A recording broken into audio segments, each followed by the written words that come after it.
that he's going to shoot in Houston, but I'm glad you said that. Oh yeah, no, it's. I mean, that's still where I think. So that's right. But your day job, you also work for MTV. Do you? Well, I mean, I'm a freelance editor. Okay. So that's what I do. So sometimes I'm there, sometimes not.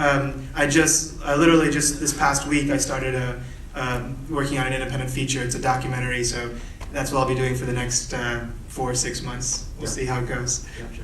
And now on top of the Academy Award, I mean, we're very fortunate that also the last time I saw you, you had come into town for the Indian Film Festival here in Houston, which Fatakra also played at. That's right. So I think it just means that you're meant to come back. You keep Indy up here at the exact right time. So do you have any questions for Soham? Anybody? Any answers? Questions? How did you finance this?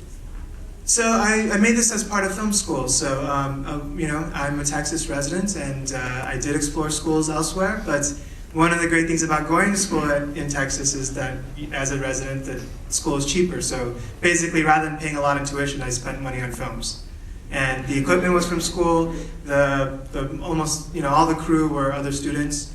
We all help each other out, and so that's really where, I mean, it was mostly out of pocket, but that's sort of like part of my education sort of thing.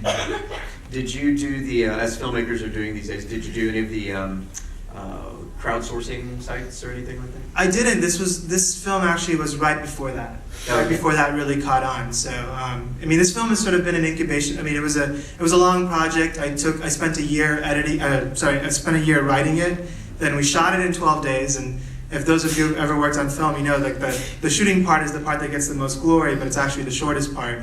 So then I shot it in 12 days, and then I spent a year editing it. And then now it's been floating around in festivals for almost a year. So actually when I was funding it and making it, it was before all of that started.